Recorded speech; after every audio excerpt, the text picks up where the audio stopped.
आपके गांव में मान लीजिए कोई छोटे से छोटा अधिकारी गांव में कौन होता है? तलाटी कहते, क्या कहते हैं मराठी में? पटवारी। पटवारी सबसे छोटा अधिकारी। तो आप जरा देखो ये सिस्टम क्या है। पटवारी जो सबसे छोटा अधिकारी किसी गांव में है, उसकी अकाउंटेबिलिटी किसके प्रति है? अपने हायर ऑफिसर के प्रति। और उसका हायर ऑफिसर एसडीएम हो सकता है, एसडीओ हो सकता है। एसडीओ की अकाउंटेबिलिटी डीएम के प्रति, डीएम की अकाउंटेबिलिटी सेक्रेटरी के प्रति, सॉरी कमिश्नर के प्रति, कमिश्नर की accountability chief secretary of the state उसके प्रति, चीफ सेक्रेटरी की अकाउंटेबिलिटी कैबिनेट सेक्रेटरी के प्रति, और कैबिनेट सेक्रेटरी की अकाउंटेबिलिटी किसी के प्रति नहीं। हो गया क्वेश्चन। कैबिनेट सेक्रेटरी किसी के प्रति अकाउंटेबिलिटी नहीं है उसकी। आप जानते हैं हिंदुस्तान सरकार का कैबिनेट सेक्रेटरी किसी के प्रति अकाउंटेबल नहीं है। क्यों? क्योंकि अंग्रेज कानून बना गए थे, वैसे ही चल रहा है आज। अब आप जरा देखो कि मेरा जो पटवारी है गांव का, अब उसकी अकाउंटेबिलिटी एसडीएम या एसडीओ के प्रति है, तो वो जिंदगी भर क्या करेगा? एसडीओ को खुश रखो, एसडीएम को पटा के रखो, क्योंकि वो उसकी सीआर खराब कर सकता है, उल्टी रिपोर्ट लिख देगा, प्रमोशन रुक जाएगा, ये हो जाएगा, वो हो जाएगा। उसको गांव के लोगों की चिंता नहीं है। गांव के लोगों से वो अत्याचार करेगा, घूस लेगा, रिश्वत लेगा, क्योंकि वो जानता है कि गांव के लोगों के हाथ में कुछ नहीं है, ना तो मेरी सीआर लिख सकते हैं, ना मेरा ट्रांसफर करा सकते हैं। तो उसको खुश रखना है एक एसडीओ को, एसडीओ को खुश रखना है डीएम को, डीएम को खुश रखना है कमिश्नर को, कमिश्नर को खुश रखना है चीफ सेक्रेटरी को, चीफ सेक्रेटरी खुश रखेगा कैबिनेट सेक्रेटरी को। और ये सब हरामखोर मेरे पैसे पे पगार पा रहे हैं, मुझे खुश नहीं रखेंगे।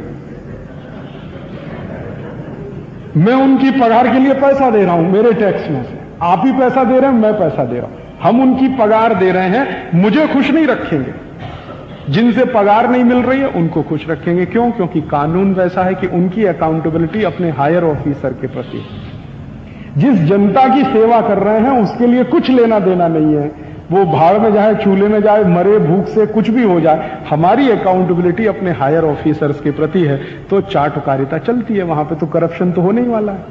आप कैसे रोकोगे करप्शन को, जरा बताओ मुझे। तो सिस्टम ऐसा है अपना। और ये सिस्टम अगर इसी तरह से अंग्रेज चलाते थे तो उनकी प्रॉब्लम क्या थी? उनकी प्रॉब्लम ये थी कि 50,000 अंग्रेजों को 34 कोटि लोगों के ऊपर शासन करना था। ये उनकी प्रॉब्लम थी। या अगर ऐसे कहें कि 50,000 अंग्रेजों को 20 कोटि लोगों के ऊपर राज्य करना था, शासन करना था। तो 20 कोटि लोगों को रूल करने के लिए 50,000 लोग क्या कर सकते हैं? तो कुछ कानून बना के ही हो सकता है ना, डंडे से तो संभव नहीं है। कैसे करेंगे आप? सवाल ही नहीं उठता। 50,000 लोग दो दो डंडे लेके भी खड़े हो जाएं हाथ में, तो संभव नहीं है कि 20 कोटि लोगों को रूल कर सकें। वो हाथ में मशीन गन ले लें, तोप ले लें, बंदूक ले लें, कुछ भी ले लें, दुनिया की कोई ताकत लेके खड़े हो जाएं, रूल ही नहीं कर सकते।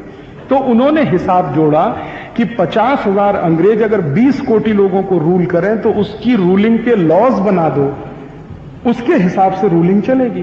तो उन्होंने कानून बना लिए, वही कानून को रूलिंग कहा। उसी के आधार पर सजा तय हुई कि अगर आप रूल फॉलो नहीं करते तो आप जेल में जाइए, करते हैं तो आप बाहर रहिए। इस तरह की व्यवस्था उन्होंने बनाई।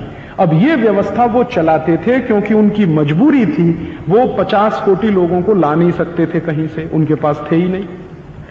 इंग्लैंड से एक बार डिमांड उठी थी, ईस्ट इंडिया कंपनी ने यह कहा था कि 50,000 ऑफिसर से देश भारत को मैनेज करना बहुत मुश्किल है। तो ब्रिटिश पार्लियामेंट ने कहा था कुछ भी करो, हम तो एक आदमी ज्यादा नहीं दे सकते आपको, है ही नहीं हमारे पास, देंगे क्या से।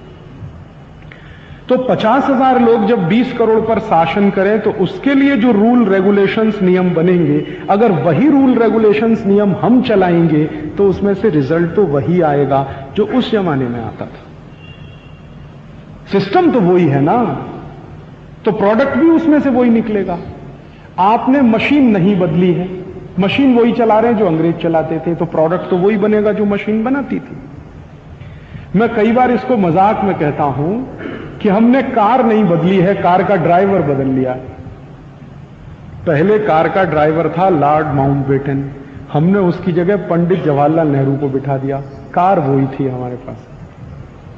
जो लॉर्ड माउंटबेटन छोड़ कर गया वही कार पर सवारी किया पंडित नेहरू ने, लाल बहादुर शास्त्री ने, इंदिरा गांधी ने, राजीव गांधी ने, विश्वनाथ प्रताप सिंह ने, चंद्रशेखर ने, फिर देवेगौड़ा ने, इंद्र कुमार गुजराल ने और अब श्री अटल बिहारी वाजपेयी।